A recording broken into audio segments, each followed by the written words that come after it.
Okay, I might have to backtrack a little bit now. Um, so this is so crazy because you really cannot get anyone to understand this until they're ready to understand it. It's absolutely impossible. So the whole thing is that consciousness, the essence, the soul, the being of what you are outside of the vehicle that you are supposed to maintain, but the vehicle that you use in this three-dimensional existence. And you have used a whole bunch of different ones. Like you've gone through lots and lots of different ones. And the whole purpose of having these short lives is so that you can get a lot in. Because if you just think, I mean, some of these, like presently your life, they are going in. Like how many hundreds of years would you want to go through some of these experiences with some of these people and stuff like that? So, a lot of them are a lot more shorter. So shorter experiences, a lot of intensity, so that you can learn and become aware of yourself. So in my new understanding of what, because before I was saying that, I just to be incarnated as a human, you have to be a certain development of a soul. You don't just go from, spark to energy and you become a soul and then suddenly you're in a person. That's not, you have to develop from that spark of life, from that first moment. You have to develop into that question of who and what am I, to even get to the point of being able to go into experience and to, incarnate into a third dimensional reality or any kind of reality. You can't go up into the other realities, but until you've expanded. I mean, down here, there's less expanded Christ consciousness thinking, is a lot more three-dimensional reactive thinking. But there is beings, as myself, who have come to bring that knowledge forth so that humans have this opportunity. It's like a whole bunch. Think about this, like you have that elementary school and, you have kids still in kindergarten, and you have kids in the 6th grade. And so you have all different levels in this same school. And some kids develop faster. They can go jump grades, because they develop faster. They have a deeper understanding or whatever the thing is that, propels them further into a more advanced kind of concepts as a littler child. So then you have that whole scenario right there.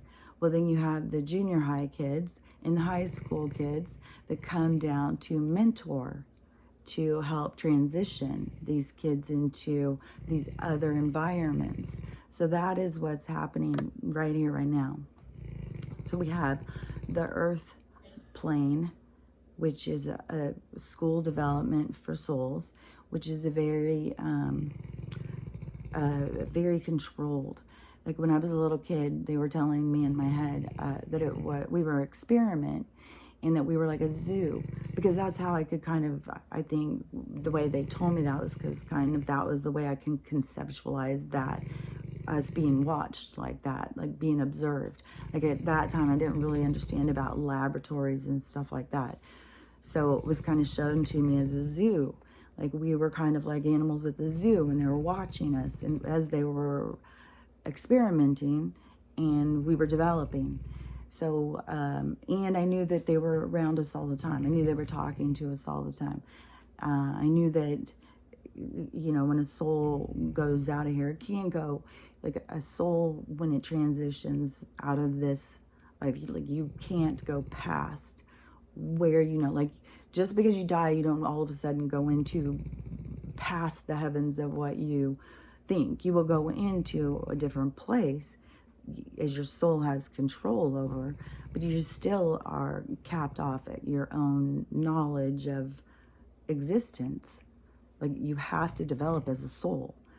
to get to that point of being able to go anywhere anywhere in what we consider like our dimensional solar system, say, you know.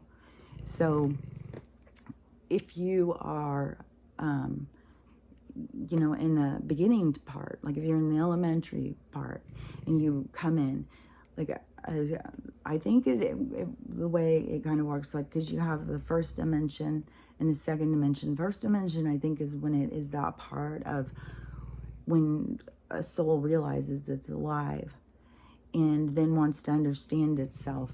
And the second dimension, I think, is when it's that elementals. That's what I call it, the sludge. It's kind of an underdeveloped energy.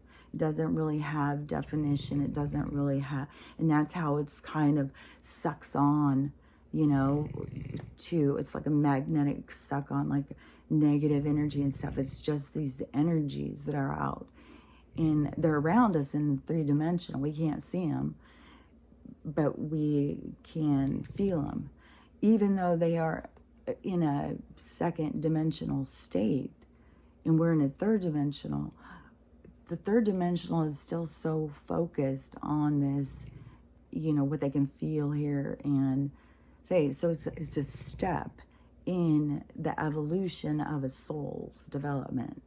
So for a soul to go from the step of existence to asking the question, who and what am I, to the part to go in to start trying to understand itself.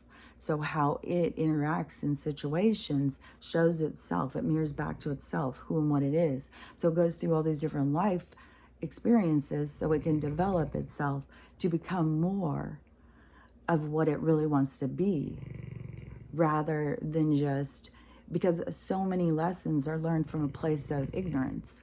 So once you've learned from the place of ignorance, then you want to do better again and the next time. So that's expanding. You're expanding yourself all the time.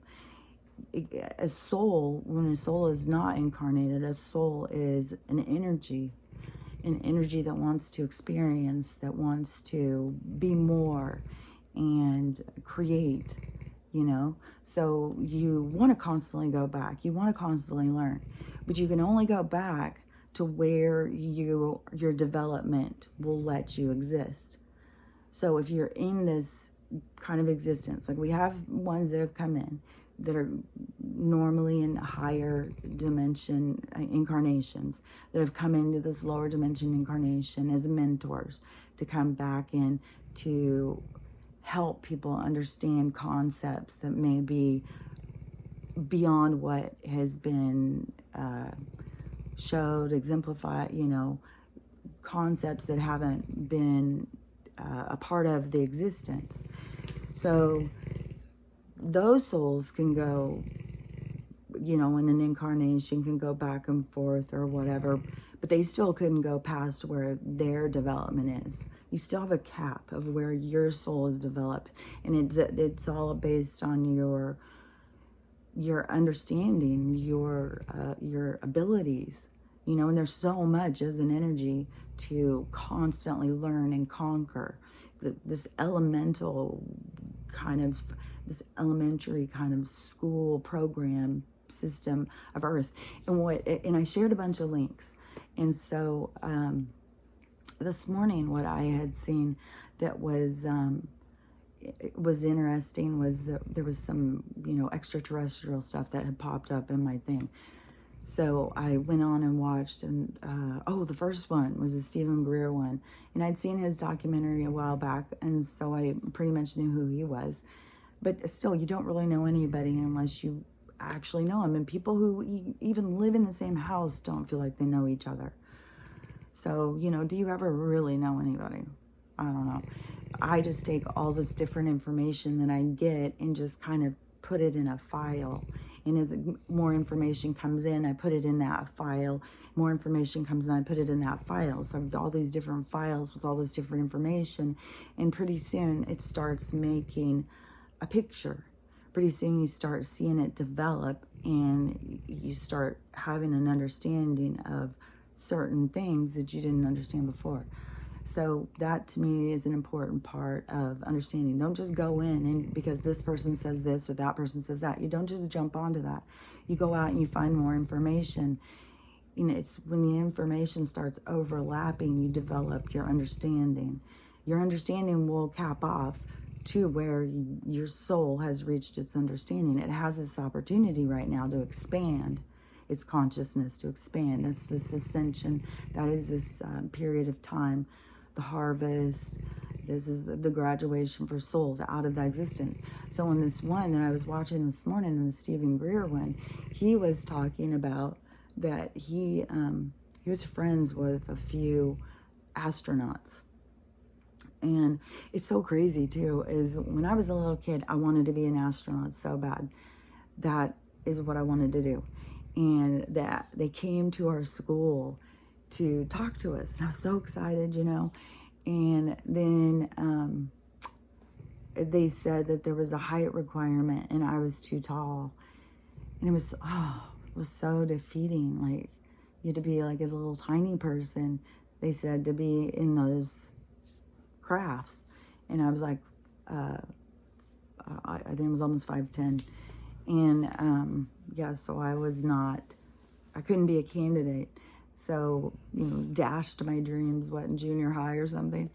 And so I paid attention all the time to stuff about NASA and stuff. I've always found it really interesting. And space travel and stuff. Because I always knew there was something out there. I couldn't understand how people couldn't get that. So he was saying that the astronauts and stuff that he's known from the space programs, they said, yeah, they really did go to the moon. They did have that little Kubrick footage that they aired, but it wasn't because they didn't go. It was because when they got there, they were basically surrounded by other more advanced beings saying, nope. That's your place back there. You don't get to expand. You don't get to go anywhere else. Y'all are not developed enough. Your consciousness is, I mean, we're still at war with ourselves. That's how developed we are.